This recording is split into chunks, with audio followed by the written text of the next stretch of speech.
Hola, muy buenas tardes. Estamos en el programa En Entrevista de Ciencia Lagos. Hoy día nos acompaña la profesora Yael Goldsmith, académica de la Universidad de los Lagos y subdirectora del del Centro de Estudios Regionales y Políticas Públicas, CEDER de la Universidad de los Lagos.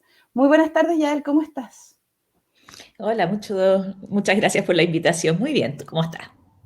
Bien, así un poco con la lengua parece un poco trabada porque decir Centro de Estudios Regionales y Políticas Públicas es un poco largo.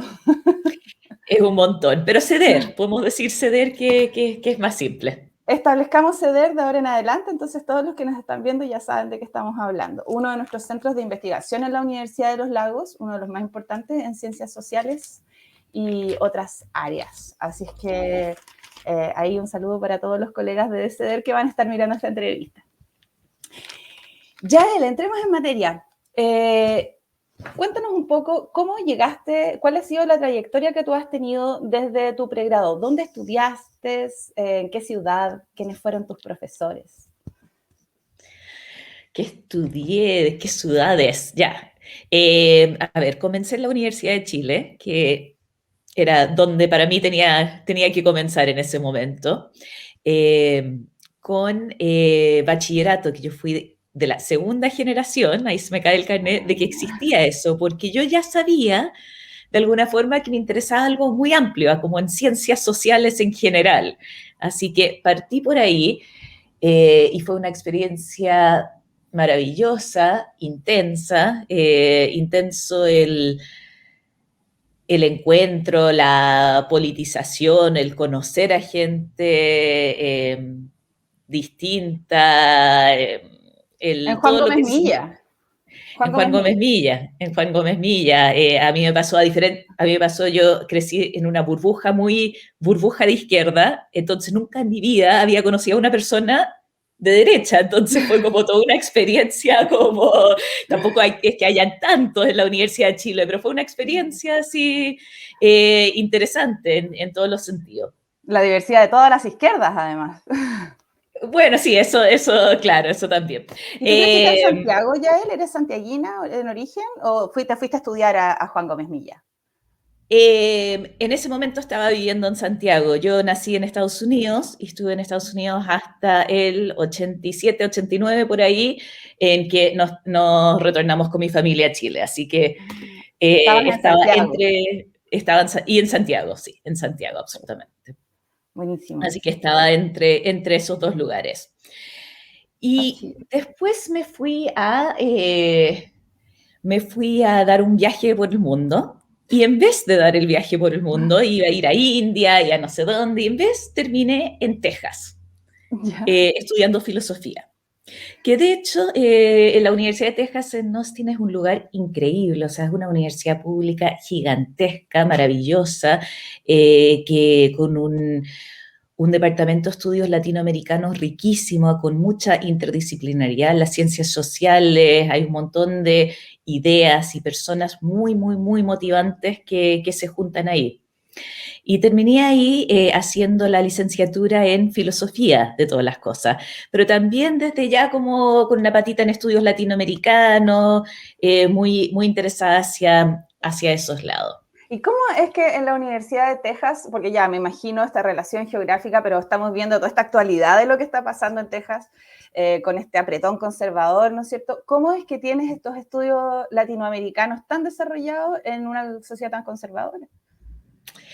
Es que Austin, que es la capital de Texas, es un pequeño poblado universitario que es muy atípico de Texas y es muy, muy, muy progresivo. De hecho, el slogan de Austin es como mantén Austin extraño, o sea, y es como bien anticorporativista. Creo que ha cambiado, no he vuelto hace muchos años y me dicen que ya no es tanto, pero en la época que yo estuve era el lugar como donde se juntaba aquellos tejanos que no encajaban bien en Texas y toda la gente que juntaba de Latinoamérica. Y además uno está a un par de horas de la frontera de México, que en ese momento era completamente permeable, o sea, uno cruzaba almorzar y volver, la gente cruzaba de Estados Unidos a México para comprar en la farmacia porque era más barato, de México pasaban a Estados Unidos para ir al mall, o sea, era completamente, integrado. sí, sí, absolutamente muy, muy fácil esa pasada. Y hay mucho intercambio ahí. Y tenías profesores, me imagino, esos profesores deben haber venido de todo el mundo. ¿Cuáles fueron con qué te encontraste? Y más encima filosofía, o sea, ahí debes haber tenido profesores realmente notables que te deben haber proyectado al mundo, ¿o estoy equivocada? No, estás absolutamente lo cierto. En filosofía y en estudios latinoamericanos tuve profes maravillosos. El que más recuerdo, que daba un curso, un antropólogo norteamericano, pero que hace trabajo sobre México, Nicaragua, Charlie Hale. Lo recuerdo no tanto por el tema que él enseñaba, que era algo como hegemonía y poderes alternativos, algo así, sino por cuán buen profesor era, o al menos cuánto me enseñó a mí sobre, bueno, ahora lo veo como prácticas docentes, pero él fue, por ejemplo, uno de los pocos profesores que logró darse cuenta de que yo estaba lidiando un poco con esta cosa de estar viviendo en dos idiomas y que si bien hablaba un inglés bastante nativo y hablo un español bastante nativo, había algo ahí que me estaba costando en cómo armar bien la redacción. Entonces él me dio la oportunidad de entregar todos mis trabajos una semana antes y él me los editaba y después los entregaba de nuevo. Eh, Ah. y fue súper bueno porque me enseñó a escribir, a redactar, como la redacción científica, fue como esa Desde tu atención, lenguaje, desde tus ideas y desde tu claro, lenguaje. esa visión que él tuvo y es algo que siempre trato de replicar con mi estudiante, no tanto el que entregue una semana antes, porque como es para todo el curso, es para, pero el de que los trabajos no los hacemos una sola vez. En general entregan y después entregan lo mismo un poquito más adelante, con un poco de retroalimentación, con un poco de maduración, como esta idea de que vamos trabajando más de una vez, porque la vida es así, ¿no es cierto? No, Sí. no es tan fácil que uno entrega y después se va a otro tema. En general uno está como trabajando harto sobre los mismos temas, sobre O los sea, mismos documentos. él trabajó sobre tu relación en la relación que tiene el docente con el estudiante. Él te enseñó, en el fondo, aparte de la materia, te enseñó después a llegar a hacer clase, porque en ese momento te estabas preparando para ser investigadora, no docente, ¿cierto? Estaba en el pregrado, ¿no? Estaba en un pregrado en filosofía, o sea, yo salí de la universidad y mi primer trabajo fue ser mesera, o sea, no, no hay un campo laboral Para los muy filósofos. gigante. Claro, claro, o sea, no, no digamos que es muy glamuroso una licenciatura en filosofía. Oye, y en este viaje por el mundo después de Austin, ¿para dónde partiste? Lo logré después. Estuve un año en India, en Nepal, en Tailandia. Volví a Chile un par de meses, por ahí, todo eso. Y después de eso volví a Texas. Volví a Texas y a Austin, hice un magíster en políticas públicas en la escuela de LBJ, que es una escuela más profesionalizante, que también fue una muy buena experiencia. En el VJ. Y después, bueno, ahí estabas ya, me imagino, pensando, proyectándote ya más hacia el futuro, pensando en qué ibas a hacer, a qué te ibas a dedicar. ¿Estabas en algún momento vital o dijiste, ya, me quiero dedicar a la investigación, estoy aquí súper dura, todo este viaje por el mundo me ha enseñado que tengo que aplicarme? ¿En qué No, estabas? no, eso de un magíster en políticas públicas, yo iba pensando que iba a hacer un trabajo quizás en gobierno o algún organismo internacional, una ONG. Sí estaba bastante enfocada en Chile, los proyectos de investigación que hice eran sobre Chile, volví a Chile a hacer investigación, a hacer una práctica, entonces sí estaba pensando en un eventual retorno. ¿Te dedicaste alguna vez al activismo, a la asociatividad política? ¿Perteneciste a grupos?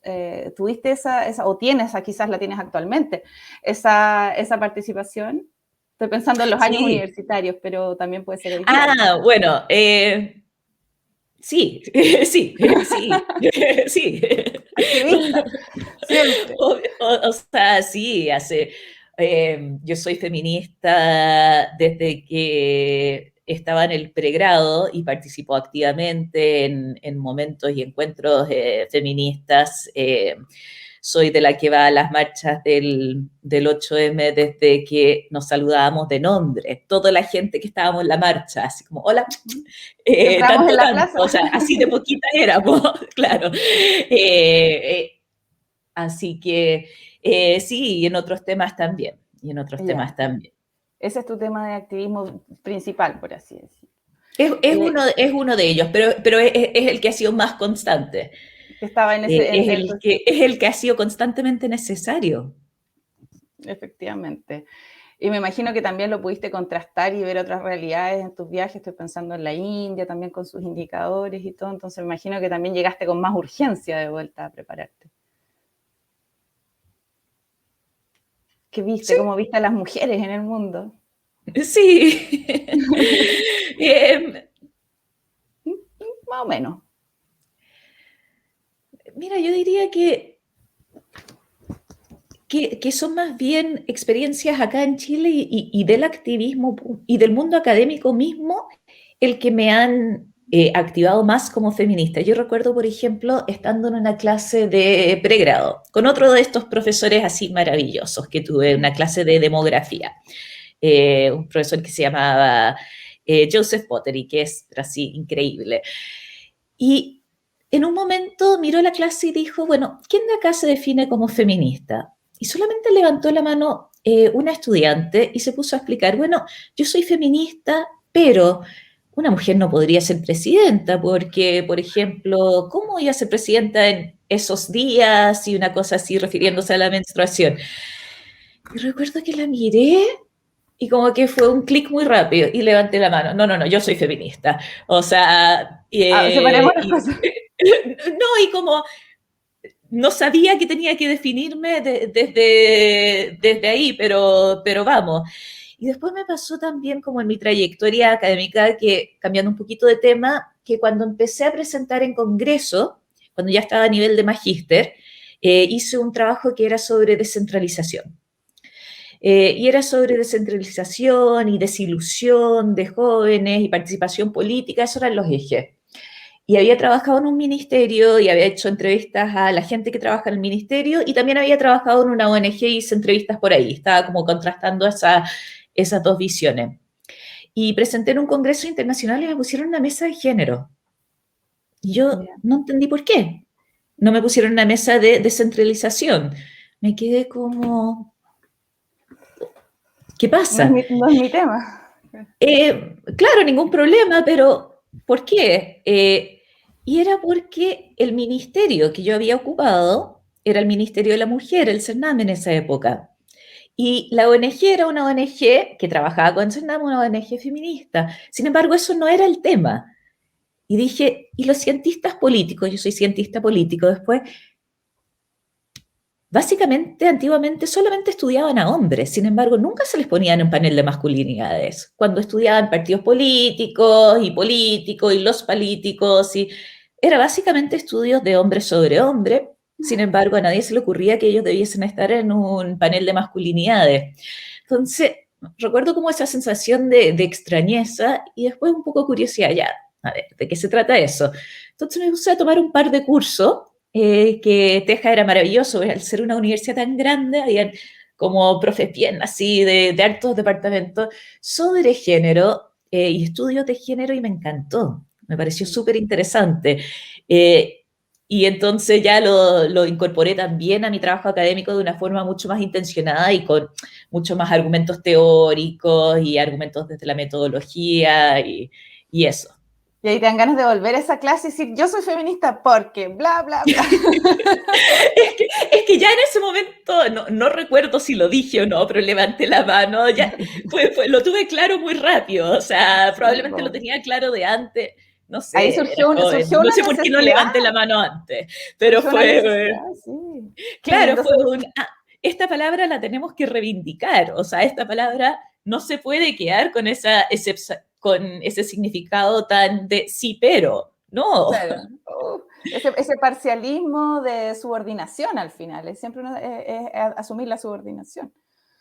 Sí, Oye, claro, y como que nuestra biología nos imposibilita y una serie de otras cosas. sí. Oye, y ya, ciencias políticas, pero yo conozco más bien tu trabajo, aquí voy a hacer un guiño al bloque que viene. Conozco más bien tu trabajo en que es en la Universidad de Los Lagos en torno a la alimentación, al alimento. ¿Cómo llegaste a eso? Porque estamos en filosofía, recién cientista político, políticas públicas, comida. ¿Cómo se hizo ese No, no, salto? pero te perdiste un par de saltos, Hay un par que de hay un saltos, no doctorado sé. entre medio. Nos quedamos en un Eso, magíster en Texas, en políticas públicas. en políticas públicas, y después de eso yo vine a Chile y trabajé un tiempito en una ONG, trabajé un tiempito en el PNUD, me di como un par de vueltas y volví y tuve como ahí sí la claridad de que yo quería volver a la universidad. Y volví a la universidad y volví a la Universidad Católica, se abrió un cargo público, un concurso para profes instructores en ciencia política. Y a pesar de que yo no tenía una trayectoria específica, ya venía como con este bagaje amplio por las ciencias sociales, me lancé. Y estuve 2 años y medio ahí. Y eso fue lo que me hizo el gancho con la disciplina, que es la ciencia política. Y después volví a Estados Unidos, esta vez a Chicago, a una universidad que se llama Northwestern, a doctorarme en específicamente ciencias políticas. En ciencias políticas, a Chicago. A Esa, Chicago. esa es la ciudad donde tú me dijiste que habías crecido, ¿no? Sí, sí, sí. Así Que, que además fue como, y tengo familia, y tenía ah, ahí, así que fue todo un momento, fue un momento familiar muy, muy rico, en el sentido de que en ese momento yo tenía un hermano que estaba viviendo en Alemania y una hermana que se había quedado en Chicago.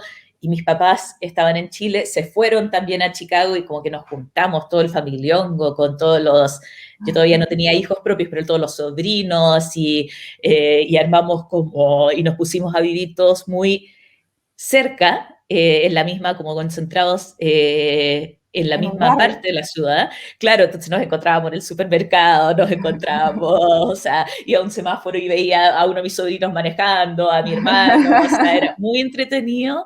Fue un momento muy lindo y muy único porque para las familias diaspóricas como las mías, que son ya generaciones y generaciones como de distintas diásporas políticas y de distintas razones, esto de tener como el familión un rato es muy especial.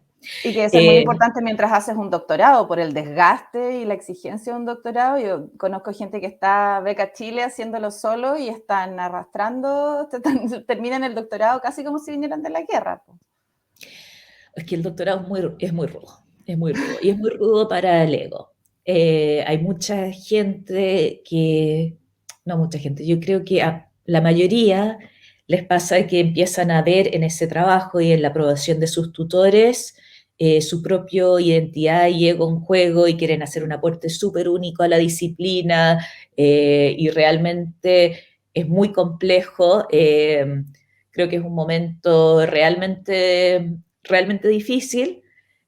Claro, entonces yo tenía la gracia de que no estaba solamente en ese mundo y además tenía amigos y amigas que me hice y algunos con que ya venía y que me presentaron. Entonces tenía otros mundos en Chicago que me permitieron cierta dispersión y cierto escape. No, no nos vamos a tomar tan en serio estas como discusiones epistemológicas todo el rato. También vamos a ir a comer, lo vamos a pasar bien, Te vamos da a jugar con perspectiva, po, te da perspectiva Claro. que si no se pierde, no, pero qué bueno, porque muchas veces cuando hablamos de la carrera académica es esta cosa así y es como un camino, del camino a Santiago, Mm. pero es rico escucharlo porque verdaderamente se necesita tener alguna cierta red de apoyo, ya sea amigos, familia, para poder sacar adelante un proyecto tan lindo como a veces son los doctorados, pues si es un proyecto de vida, yo creo que te cambió la vida después de eso, ¿no? Sí, claro, son proyectos de vida, son proyectos largos, así que absolutamente. Y después Y volviste, bastante rudos los procesos. después te Eso volviste lo digo a, también pensando en mis estudiantes doctorales, vamos que en se puede. cómo, claro, como, no le voy a mentir y decir que es difícil, es súper difícil, que es fácil, es súper difícil y es más complejo para mujeres, es más complejo para minorías étnicas y sexuales, o sea, realmente es complejo. Pero hoy día estás haciendo lo que te gusta. Sí, que vale la pena, sí. Esa es la Sí, gracia. esa es la gracia, esa es la gracia. Y después, entonces, ¿cómo llegaste de ese doctorado? Quiero llegar a hoy día, quiero llegar a hoy día. ¿Cómo llegaste a lo que a donde Ya, estás trabajando hoy día, a tu tema? te respondo ahora lo de la comida, porque necesitaba el doctorado para Obvio. contártelo. Ya, yo comencé el doctorado en como el mundo del régimen de bienestar, que es como la arquitectura que tienen los gobiernos o los sistemas sociales de los distintos tipos de programas. No es este programita o este, sino que es como estas como grandes arquitecturas que en general se sostienen en el tiempo mucho más allá de un gobierno u otro. Y haciendo un trabajo más o menos comparativo. Y en general cuando hablamos de políticas sociales, tendemos a estarnos refiriendo a salud, educación y cuidados. Seguridad, ya. Cuidados. Eso tienden a ser los tres temas. Hay otros temas que también entran. Entonces yo entré ese era como mi mundo de literatura y que venía estudiando. Y estaba viendo el caso de las pensiones, que en el caso chileno, si tú miras cómo han funcionado las pensiones, es completamente coherente con los distintos modelos políticos y económicos que hemos ido pasando, ¿no es cierto? Hay un modelo EASY que tiene que ver con sustitución de importaciones, con un modelo de un Estado interventor, desarrollista, y tenemos ahí unas pensiones que son cada vez como más solidarias, ¿no es cierto? Cada vez se reparten de forma distinta, cada vez ampliando la cobertura, ¿no es cierto? Desde pequeños enclaves de, no sé, mineros, policías y viudas de policía a empezar a ser cada vez más extensivo. Y más Y después tenemos universal. una reforma previsional durante el periodo neoliberal, que es completamente neoliberal, ¿no es cierto? Que es esta privatización que, con la cual hemos tenido este descontento, ¿no es cierto?, tan sistemático desde ese tiempo para adelante, que dio estas pensiones bastante miserables y que es completamente coherente con el modelo neoliberal que se instauró. Entonces, si yo veía Claro, eso, es el motor, sí, finalmente es la caja. Es la caja sí, del... Claro. absolutamente. Yo veía eso, pero a la vez tenía una sensación, una intuición de que esa historia no contaba toda la historia del Estado chileno, porque yo no entendía que si bien en los 80 tuvimos una violencia política, una recesión económica tremenda, una privatización y un achicamiento tremendo de los programas sociales, ¿por qué habían seguido mejorando otras tasas de calidad de vida como expectativa de vida al nacer, continúa bajando la mortalidad infantil, continúa bajando la desnutrición infantil y no me calzaba? Era, ¿qué, qué, ese era mi puzzle, ¿qué me explica que estos otros indicadores de calidad de vida hayan continuado una trayectoria de mejoría? Y las explicaciones que habían dentro de las ciencias sociales no me satisfacían mucho. Decían, bueno, es que la gente fue a las ONG. Y dije, ya, a ver, exploremos. A buscar servicios, los servicios que antes buscaban en los consultorios. Y miré, y en realidad si bien los números no son sistemáticos, porque además era un periodo represivo, no se mantenían registros de la resistencia, O se no era ajustaban. sensato. Claro. Eh, lo que pude constatar es que los números eran pequeños, no calzaban. No es que toda la gente salió del sector público y se fue, después ya se fueron a las ISAPRES. La verdad es que no. De hecho, las proporciones de gente que está en sector privado y público ahora son bastante similares a lo que han sido desde más o menos mediados del siglo XX. La gente se fue a los colegios privados. Tampoco, tampoco. Entonces lo que vi es que había cierta continuidad y que en particular en esas cifras que mencioné, no habían cambiado tanto los programas que habían, que eran básicamente los programas de salud materno-infantil, de atención primaria. Entonces dije, ¿y si damos vuelta el cómo escribimos esta narrativa? Y en vez de preguntar, de mirar como las reglas y cobertura y gasto, que es lo que se tiende a hacer desde el mundo de cuando los cientistas políticos miran regímenes de bienestar y políticas públicas, lo miran desde esa visión más popular. Dije, ¿y si lo miramos desde otro lado? Y dije, voy a empezar al revés.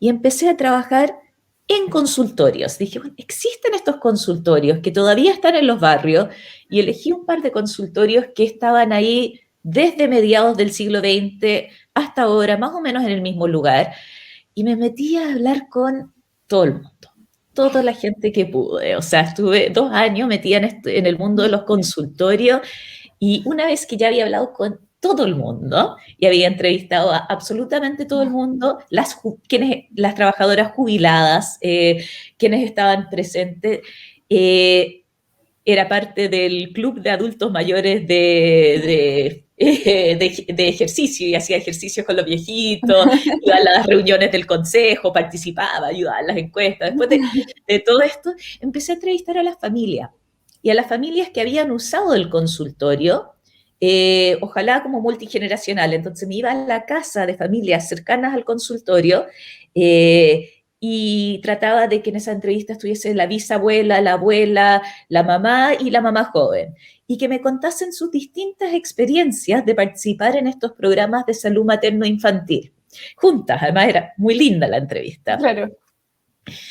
Y ahí me vi dando cuenta que, bueno, uno, que hay una continuidad del Estado, y que para las mujeres nuestra incorporación al Estado chileno no fue mediante la política ni mediante el empleo formal, fue mediante ser madres, ¿no es cierto?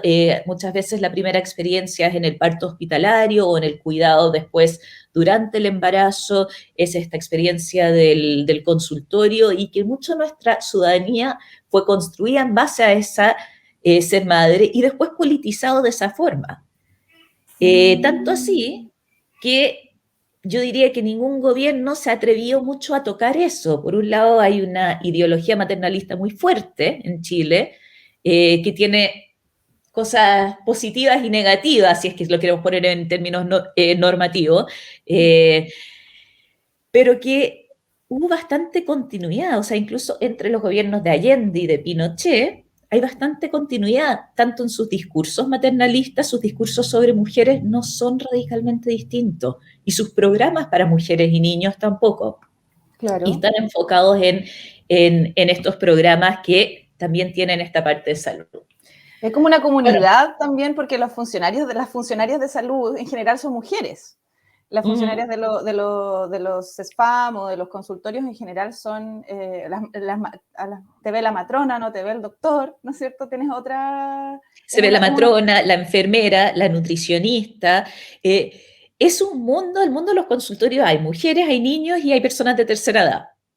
Eso es en general. Puede haber otra gente un día que otro día, pero eso es como el grueso de las personas que, disculpa, circulan por ahí. Claro. Eh, Entonces, estás observando desde el consultorio, desde la comunidad, desde el grupo de mujeres al que fuiste a entrevistar, estás en esa etapa. ¿Qué viste? ¿Qué encontraste? ¿Qué descubriste? Ya, gracias, me devolviste, estaba pensando cómo devolver. Ya, entonces empecé a ver que en realidad la construcción del Estado chileno para mujeres había sido muy distinto que para hombres, la extensión de la ciudadanía, y empecé a hacer una construcción estatal desde esa experiencia, y solamente al final del periodo de entrevistas, después de haber hecho, no sé, más de 50 entrevistas así largas, en profundidad, en casa, muchas, me dediqué a entrevistar a los expresidentes y los exministros de salud y las autoridades distintas, los médicos, que la comunidad médica tuvo un rol importante, y a mirar como esta parte más formal de los programas. Y eso me permitió hacer una construcción del Estado completamente distinto de lo que se había hecho solamente con una mirada desde que además eran miradas siempre sobre el cambio. sobre el cambio y la reforma, y no sobre la continuidad y qué se mantiene del presupuesto. Entonces me permitió dar otra respuesta y ver otra mirada. Y después de estar ahí en el consultorio, metida todo este rato, hablando de la leche, la entrega de leche, que siempre está El leche, kilo de leche, leche. leche, leche, leche, mucha leche de vaca, leche purita, leche en polvo, bolsas de leche. Después de terminar ese proyecto que fue mi doctorado, dije, bueno, ¿y la leche? ¿De dónde salió la leche? O sea, ¿de dónde salió la idea de que hay que tomar leche? ¿De dónde salió tanta leche? ¿De dónde el gobierno chileno se puso a sacar tanta leche? ¿De dónde viene toda esta leche? Y ahí llegué a la Universidad de los Lagos, ¿no es cierto? Empecé mi primer acercamiento, que fue con un proyecto de postdoc, Ya. y me encontré con gente maravillosa. Dije, bueno, tengo que ir a buscar la leche, creo que está en el sur, vamos a buscarla. Y me encontré con Sandra Ríos, que también es experta en el tema, estaba Gonzalo Lamasa también trabajando en temáticas de leche en ese minuto. Y me encontré con todo ese mundo, de dónde venía esa producción, y salieron de ahí proyectos después de, y cómo se organiza políticamente el mundo de los productores. Para mí fue muy distinto hacer trabajo de campo. Yo venía a hacer trabajo de campo en el mundo de los consultorios, completamente feminizado, de barrio, con historias.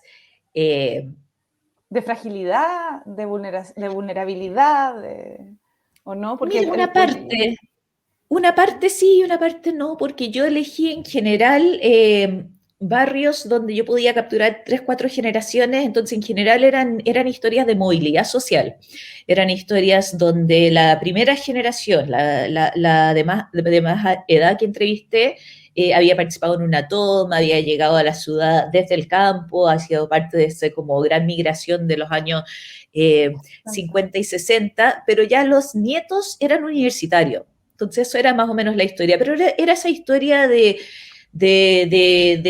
trabajo y de lento, como, bueno, ahora tenemos agua, ahora tenemos esto, una generación con educación básica y la próxima ya con la educación media. Entonces era eso más o menos la historia.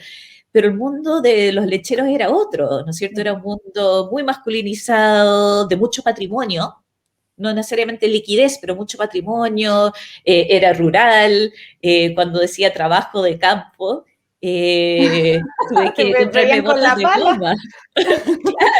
Claro, o sea, era, ya, ahora estoy en un campo, esto sí que es trabajo de campo, o sea, el resto era andar por la ciudad, así. Era Eh, abstracto, era campo abstracto. Claro, no, vamos. Y realmente me abrió los ojos desde esta entrada como más sanitaria, desde el mundo de la salud que había hecho, a todo lo que implica, y empecé a como realmente ampliar y a enamorarme de esta visión y estas conexiones. Entonces, una vez terminado ese proyecto, amplié aún más. Dije, ya, fascinante lo de la leche. Y vamos con comida en general. O sea, ¿cuáles son las políticas públicas? ¿Cuáles son los aspectos políticos que determinan las políticas públicas sobre la alimentación? Claro. Y Porque lo de la interesante. leche fue una política pública de los años 70. Inició, según entiendo, el gobierno de Salvador Allende y se mantuvo hasta hace un par de meses atrás que se bajó. Pero se bajó la política del kilo de leche. Según tengo entendido, o se va a bajar, es un proyecto. O Tú me sea, lo puedes decir mejor. los programas de leche son mucho anteriores al medio litro de leche. Ah, sí. Mucho anteriores. Ya a comienzos del 1930 ya existían, y se hacen universales en el año 54. Eso debe responder a la cultura maternal a la que te referías Sí, anteriormente. en el año 54. Y durante el gobierno de Frei Padre, que es donde se construyen un montón de consultorios, estaban todos los programas, pero no había nadie que viniese a buscar la leche. Entonces tuvieron que, lo que contaban la gente que trabajó en el consultorio en esa época, que era muy lindo, es que ellas pasaban la mitad del día adentro y la mitad del día afuera.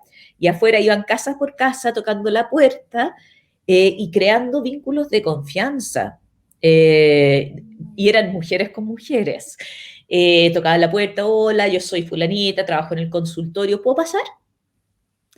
Partían por ahí y pasaban y examinaban a toda la familia en casa y volvían a las casas y daban una ayuda y una asistencia que podía durar meses o años hasta que lograban convencer de a poco a que las mujeres empiecen a venir al consultorio. La Entonces famosa bajada de la política pública, la famosa bajada. sí, fue todo un proceso y que después se mantiene. O sea, la dictadura hubo mucha vigilancia sobre los consultorios, a veces estaban cercados, por ejemplo, historias que recibí por militares, pero igual dentro del cubículo, del lugar de atención, muchas veces igual sucedían cosas. Se producían ciertas ayudas, ciertos apoyos, fluían recursos, cuentan, por ejemplo, fue todo lo de los anticonceptivos fue muy complejo, no hubo una política muy clara, entonces a veces habían, a veces no habían, si al militar que habían puesto de turno no le gustaba, no estaba a favor de los derechos reproductivos, entonces en ese consultorio no iba. Sin embargo, cuando se cerraba la puerta, a veces igual fluían recursos y se entregaban, por ejemplo, eh, Anticonceptivo. anticonceptivos que venían a veces de ayuda internacional, venían de mundos de la solidaridad internacional, y una matrona los entraba a escondidas en su cartera, adentro del consultorio, pero era ahí donde los entregaba. También, por ejemplo, con las leches, quienes no necesitaban, porque no tenían una necesidad tan grande, retiraban su leche, se daban la vuelta y había una iglesia al frente, esto es en un consultorio en Recoleta, y lo dejaban en las escaleritas de la iglesia y se iba a grupos de apoyo y solidaridad. Entonces había todo un fluir entre lo público y la resistencia, que es una historia bastante poco explorada. Y eso es sorprendente porque tú me estás hablando en este momento de la relación, de cómo la solidaridad natural entre las personas, por así decirlo, frente a esta posición. Pero también estás hablando de la penetración del Estado, la señora que llega a tocar con el consultorio, y estamos hablando de políticas públicas en alimentación, que es algo realmente íntimo, donde la entrada del Estado no es así como natural. Quizás en el tema de los productores, en la parte donde estás tú en este momento, natural, sí sé que no es la mejor palabra, pero estás en este momento metido más en la escala, más en la economía dura.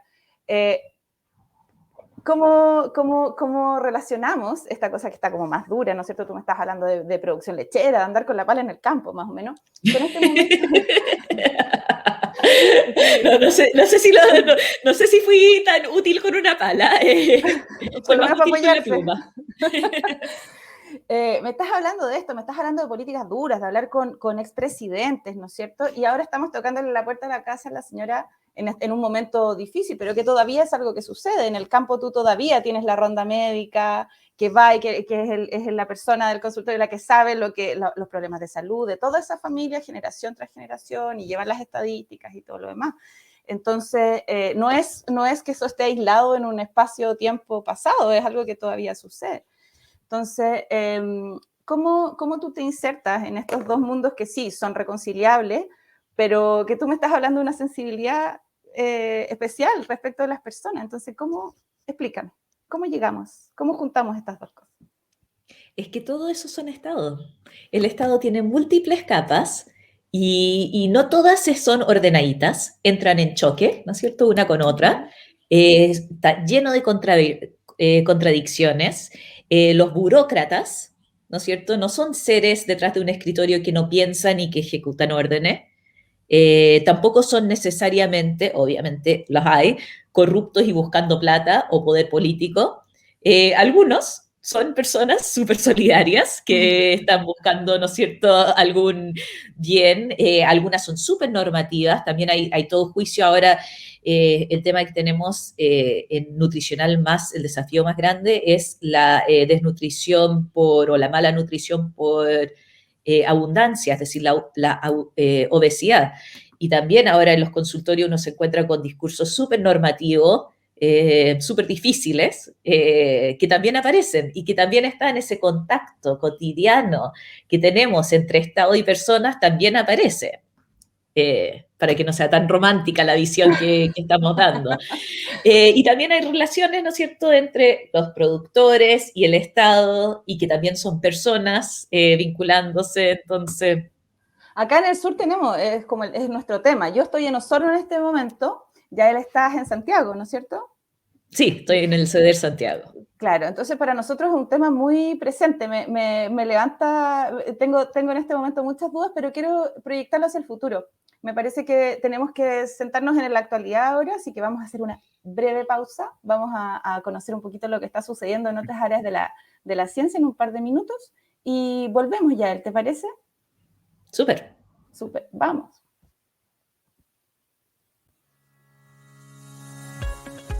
El área prioritaria en perturbaciones y riesgos en sistemas socioecológicos costeros tiene como objetivo principal el evaluar y cuantificar los potenciales riesgos y futuros impactos que pueden tener estas perturbaciones en sistemas socioecológicos costeros y principalmente en la región de los lagos y la región de los ríos. Es una API que está conformada por científicos del Centro IMAR y del Centro CEDER, que está localizado en Osorno, y dentro de las actividades que hemos realizado en estos últimos 2 años de trabajo, una de las principales fue bajar esta información, lo que estamos haciendo en torno a la marea roja, hacia las comunidades costeras de la región. Y dentro de eso realizamos una actividad que denominamos la Gira de la Marea Roja, donde logramos traer hacia Puerto Montt distintas comunidades y mostrarles un poco todo lo que tiene que ver con los análisis de marea roja en los distintos laboratorios y mostrar un poco la atravesabilidad de las muestras que ellos mismos toman. Otra de las actividades que hemos realizado es un seminario internacional con distintos científicos y expertos nacionales e internacionales, donde actualmente estamos consolidando toda esa información en recomendaciones y conclusiones que vamos a transferir próximamente a los tomadores de decisiones para un mejor manejo integrado de la zona costera de la región de los lagos y de la región de los ríos. Ven y conoce más de estas investigaciones en www.ulagos.cl.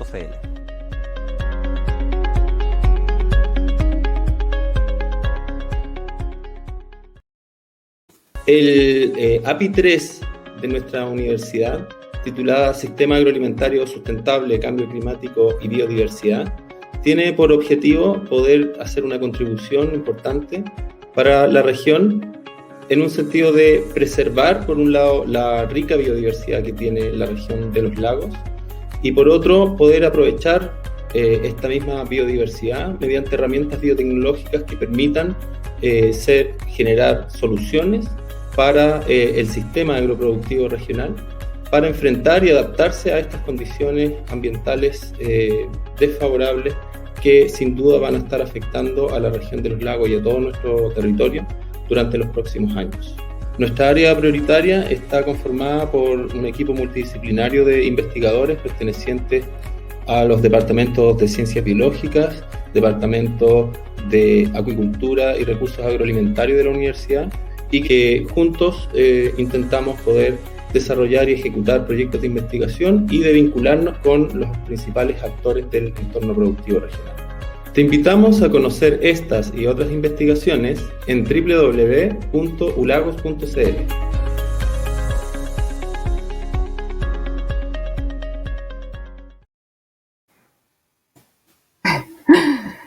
Muy bien, volvimos, estamos en el programa En Entrevista de Ciencia Ulagos.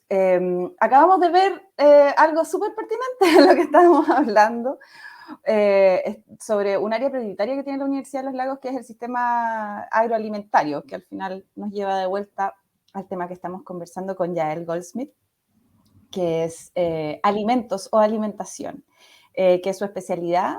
Vamos a retomar ahora pensando en el futuro. Estamos en un momento constituyente, Yael.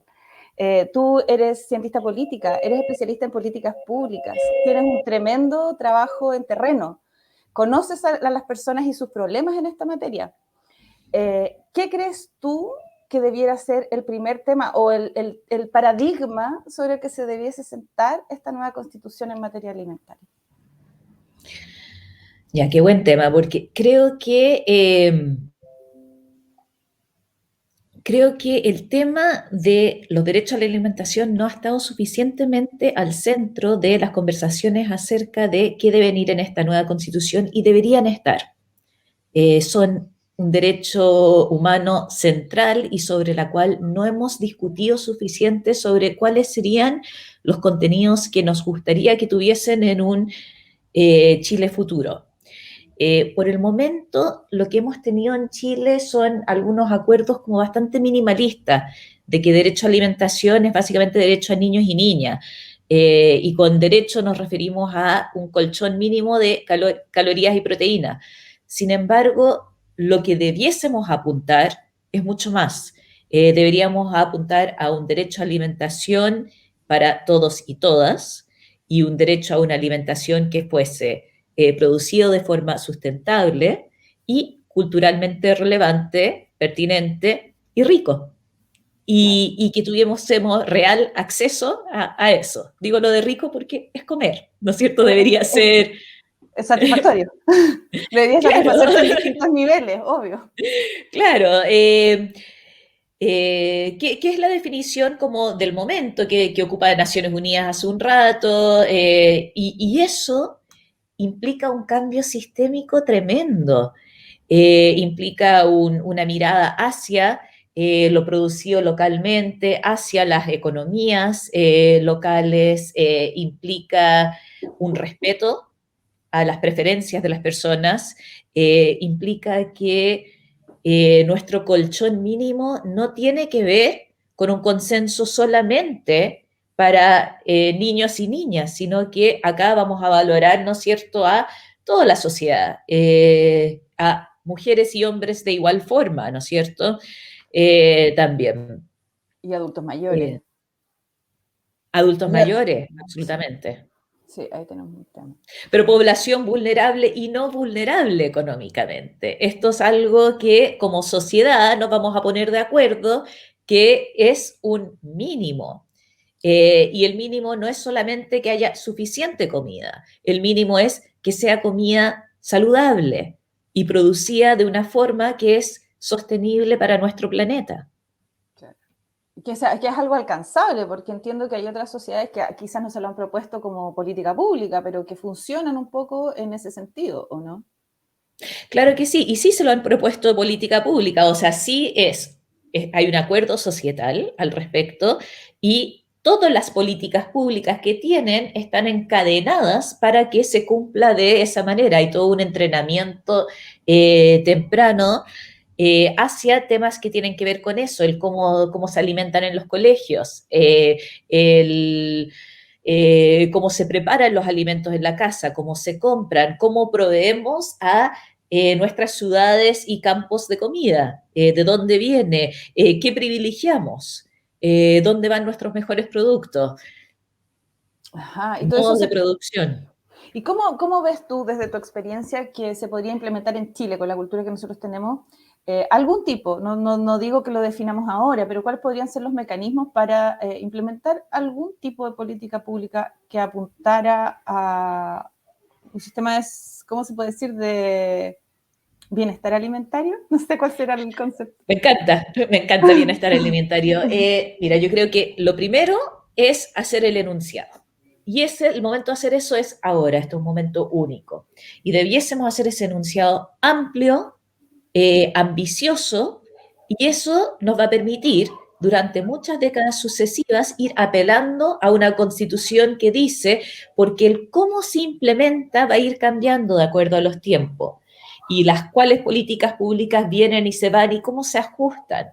Las políticas públicas tienen que ir constantemente ajustando, no debiesen ser estáticas en el tiempo. La Constitución sí, y debiese durar, ojalá, un buen tiempo. Entonces, creo que lo primero es ponernos de acuerdo en eso. ¿Quién tiene derecho a alimentación? Todos y todas.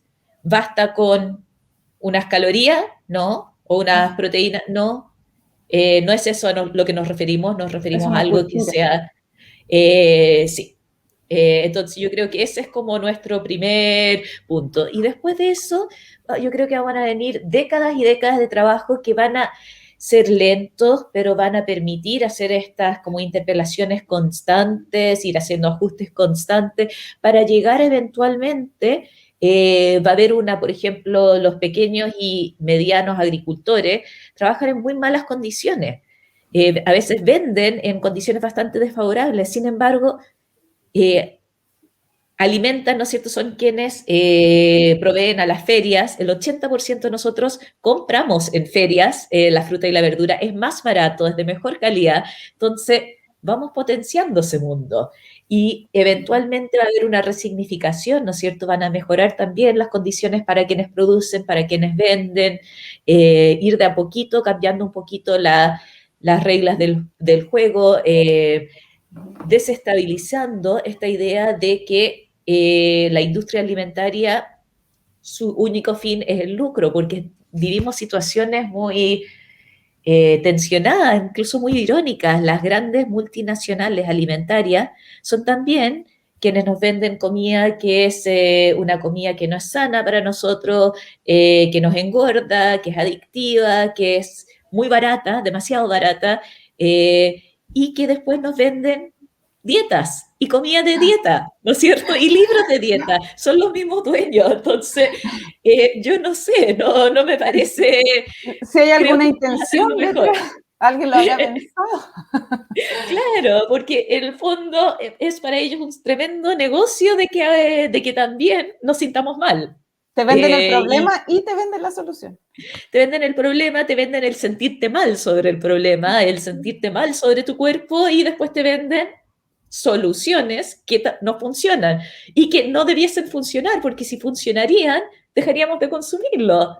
Y finalmente llegas con tu problema al consultorio, a que las personas que realmente saben cómo ayudarte te tengan que ayudar obligatoriamente. Pero las políticas públicas no han sido exitosas tampoco en el tema de la obesidad. Y desde el mundo del consultorio tampoco lo hemos logrado abordar bien. Y creo que va a ser un proceso gradual. Creo que van a ser como múltiples, distintos tipos de política pública, una cosa como que va a requerir de mucha coordinación y que va a ser lento.